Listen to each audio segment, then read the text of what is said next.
Calisto Produções de Vídeos, procurando descortinar as estratégias do inimigo.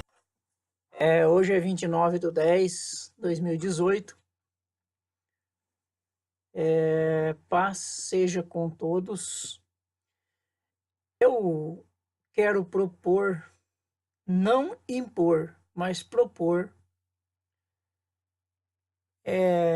esse estudo para que você possa aí estar observando, analisando e tomando as suas próprias conclusões. Eu consigo ver uma idolatria dentro da igreja, até mesmo nos púlpitos das igrejas. E eu quero hoje levar você a pensar sobre essa idolatria, tá? O que tenho a dizer é por amor à verdade. Não é porque eu não gosto ou porque eu não acho interessante, eu não acho bonito. Tem muitas coisas que é bonito. Um exemplo, quando eu era menino, tinha muitas imagens de esculturas que a gente colocava dentro do caderno, aquele de papel. Achava lindo aquilo lá, tá? Então tem coisa que é bonito, assim como tem coisa que é gostoso de se comer e a gente não pode comer, né? Mas não é porque a gente não gosta, tá? Então, amados, o que tenho a dizer é por amor à verdade. Sei que podia, no caso aí, eu podia pôr a viola no saco, né? E não falar nada. Eu podia ficar na minha, quieto. Mas eu resolvi falar isso.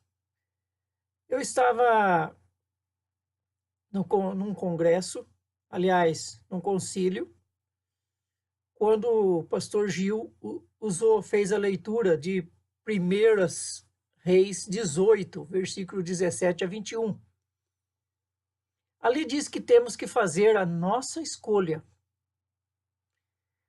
e ter compromisso com a verdade. Mas muito prefere deixar como está do que pensar no assunto. São palavras do pastor Gil. Mudanças, muitas vezes, nos abala. Quando pensamos em certas mudanças, por exemplo, quando foi para nós deixar de acreditar na morada no céu, no arrebatamento secreto, quando foi para nós deixarmos de comer certas coisas, foi uma mudança radical, né? Mas diante de um convertimento, abrimos mão da mentira, sacrificando os nossos próprios gostos. Sim ou não? Santidade é algo essencial para o povo de Deus, pois sabemos que pecado traz consequência. E não é isso que desejamos. Amados, nós sabemos que o povo pereceu, o povo de Deus foi cativo exatamente por estar aí valorizando idolatrias, outros deuses, adorando coisa que não se deve.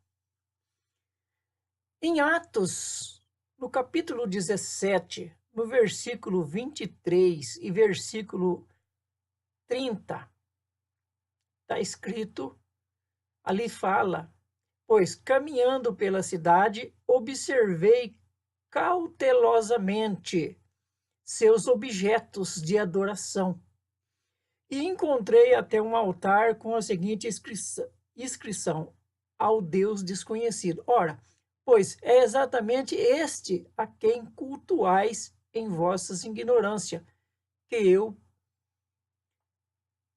passo a vós apresentar, disse o apóstolo Paulo. O objeto de adoração aqui era os ídolos, certo? Então, vamos continuar. João, capítulo 4, versículo 21, declarou Jesus a ela: mulher, podes crer-me, está próxima a hora, quando nem neste monte, nem em Jerusalém adorarei o Pai. Agora presta atenção, vós adorais o que não conheceis, nós adoramos o que conhecemos, porque a salvação vem dos judeus, mas a hora está chegando, e de fato já chegou, em que os verdadeiros adoradores adorarão o Pai em espírito e em verdade. Adorarão em espírito e em verdade. Mas nós temos que conhecer, temos que adorar a Deus em espírito e em verdade, com as coisas que conhecemos. Como o samaritano adorava, vós adorais o que não conheceis, mas nós adoramos o que conhecemos. Então nós temos que conhecer bem para adorar, pois são esses o que o Pai procura para os adoradores, para ser seus adoradores, aquele que adora em espírito e em verdade. Ao adorar o Criador, se implica em meditação, como se refere em Salmo 1, versículo 3, tá? Ali, nós vemos ali que tem que meditar na lei do Senhor. Isso, quando nós meditamos, nós possamos adorar a Deus. Adorar a Deus também tem que ser com o nosso raciocínio, como se refere em Romanos, capítulo 12, versículo 1. Nós temos que adorar a Deus com o nosso raciocínio.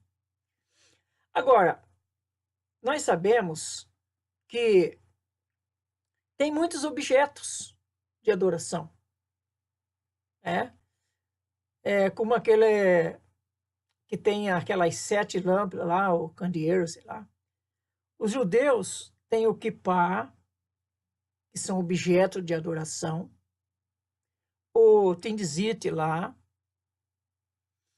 Então, objetos são coisas ou seres.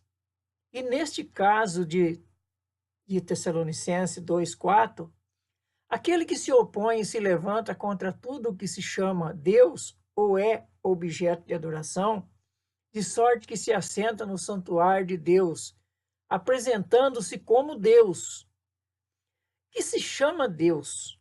Ele não estava falando de qualquer Deus, estava? Não. Estava falando do Deus de Israel. Objeto de adoração, ele não estava apenas se referindo a rosário, estava? Não. Ele estava falando de objetos que os judeus usavam para adorar a Deus. Eles não estavam falando de adorar outros deuses. Em Deuteronômio, capítulo 2, versículo 25 diz: as imagens de escultura de seus deuses queimarás a fogo. A prata e o ouro que estão sobre eles não cobiçarás, nem os tomarás para ti, para que não te enlaces neles, pois abominação é ao Senhor teu Deus. O Senhor abominou as coisas, os deuses, e até os ouro que revestia aqueles deuses era abominação para o Senhor dos Exércitos. Mateus 15, versículo 3, Jesus disse, porém respondendo, disse-lhe, e vós, por que transgredis o mandamento de Deus por causa de vossas tradições? Neste caso aqui, os fariseus estavam coando mosquito e engolindo camelo. Nós vemos aqui que eles estavam valorizando as tradições dele e Jesus condenou as tradições deles. Em 2 Coríntios, capítulo 6, versículo 14 ao 18, o apóstolo Paulo diz: Não vos prendais a um jugo desiguais com os incrédulos, pois que sociedade tem a justiça com a injustiça? Ou que comunhão tem a luz com as trevas? Que harmonia há entre Cristo e Belial? Ou que parte tem o crente com o incrédulo? E que consenso tem o santuário de Deus com os ídolos? Pois nós somos santuário de Deus vivo, como Deus disse: neles habitarei e entre eles andarei, e eu serei o seu povo, e eles serão o meu povo. Que efeito, que tipo de efeito você vai colocar nesse santuário? Quando a Bíblia diz que você é o santuário de Deus, o seu corpo é o santuário de Deus. Que tipo de efeito você vai colocar nesse santuário?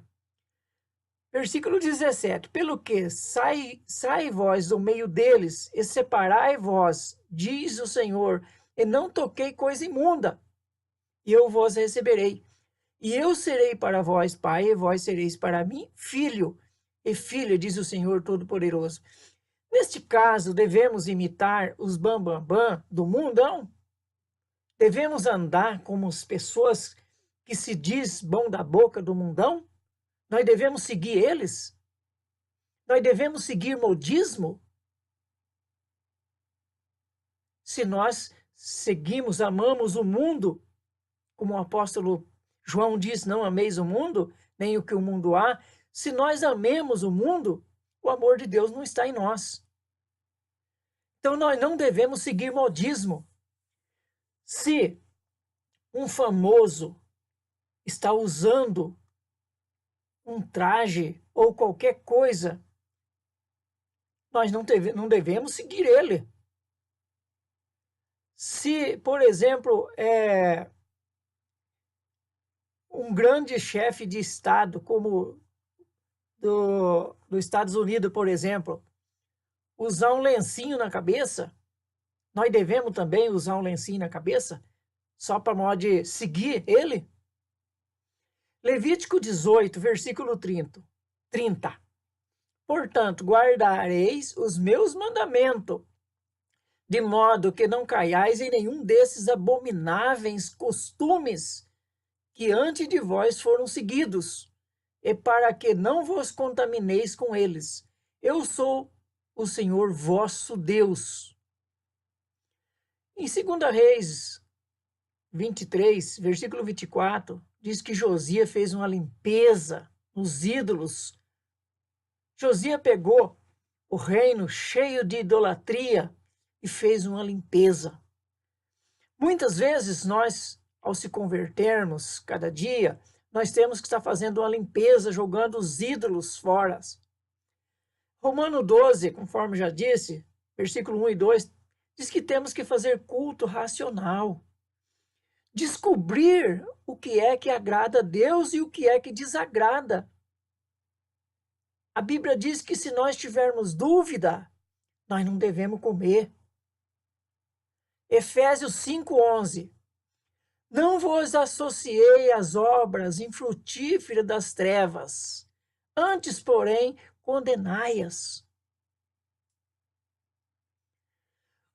Em Gênesis 3:21, quando Adão pecou, Eva pecou, e eles inventaram de criar ali uma roupa para eles, o Senhor veio, o Todo-Poderoso veio, e ele construiu uma roupa para Adão e Eva. Essa roupa era uma túnica. Uma túnica. Não era calça comprida, não era outro tipo de roupa que conhecemos hoje, mas era uma túnica. Na hora de entrar no Santo do Santo, entrar dentro do templo, tinha que entrar com calção por baixo, uma túnica e com a tiara na cabeça. Êxodo 28, versículo 39 e 40. Eu vou perguntar, você sabe o que é focale? Focale é um lenço que se colocava no pescoço. Até mesmo aqueles oradores romanos usavam focale, a modo de aquecer o pescoço para não ficar rouco, desse tipo. As mulheres usavam como efeito. Talvez uns 100 anos antes de Cristo era usado pelos romanos, tá? Mas era cópia.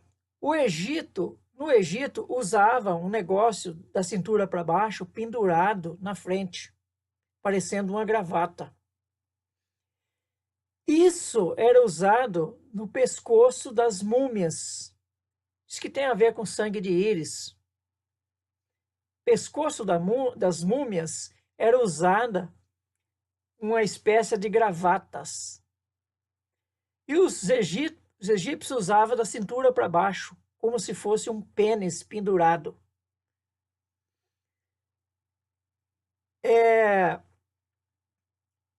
Eu te pergunto, nós podemos usar um crucifixo no pescoço? Podemos? Será que podemos também usar uma imagem pendurada no pescoço? Claro que não, né? Você não vai concordar nunca. Por volta do século XVII, surgiu uma peça chamada gravata e ganhou o mundo só no século XIX, para próximo do século XX, é que foi feita a gravata e ganhou o mundo. A gravata, ela vem de croata. A gravata, os soldados croatas, quando vieram ajudar os franceses, eles vieram com uma espécie de gravata no pescoço e os franceses acharam interessante e copiaram e começaram a usar a famosa gravata, tá? Que eles faziam essas gravatas copiadas dos croatas, dos mercenários croatas. E essa gravata eles começaram a fabricar e usar como ornamento.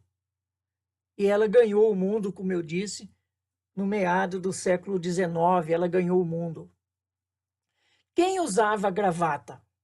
Os bambambam, os donos de engenhos.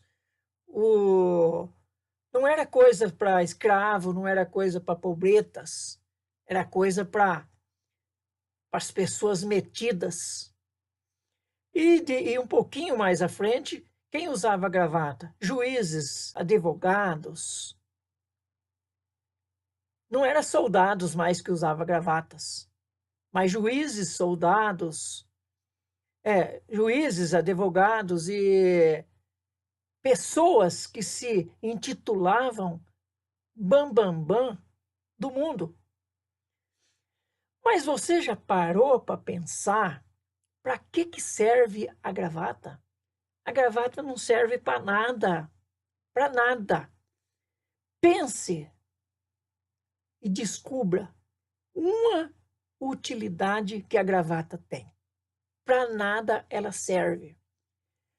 A gravata não serve para aumentar o caráter, porque para aumentar o caráter você tem que ter bom nome, você tem que pagar o que deve, tem que ter aí educação para poder ter bom caráter.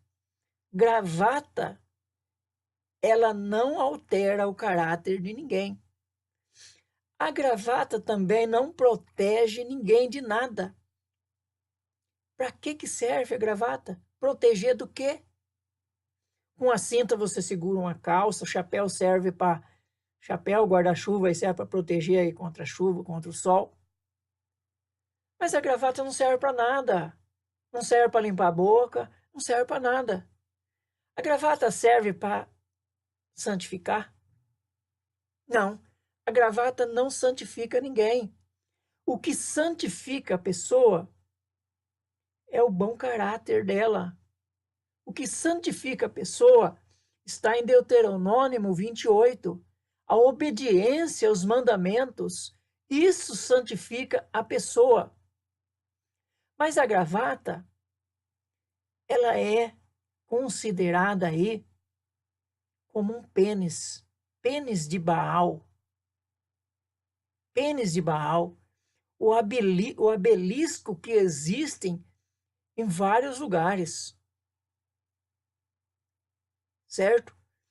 Então, amados, vocês vão ver que a gravata, ela está colocada no pescoço. A Bíblia diz que a cabeça é Cristo e o corpo é a igreja. E se a gravata está no pescoço, ela está separando o corpo da cabeça. A gravata é como o pecado que separa o homem de Deus. Ela separa o homem de Deus. Amado, eu acho bonito a gravata. Lindo.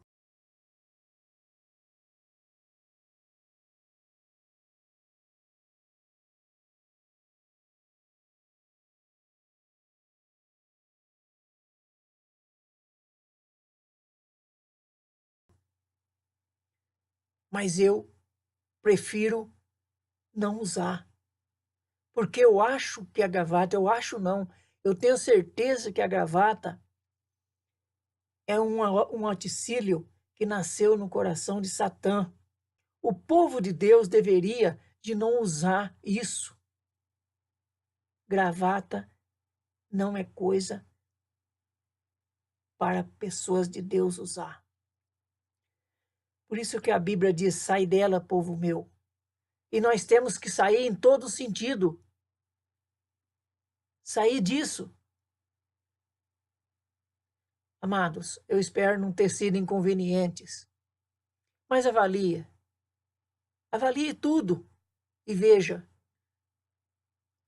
sobre o que eu estou falando.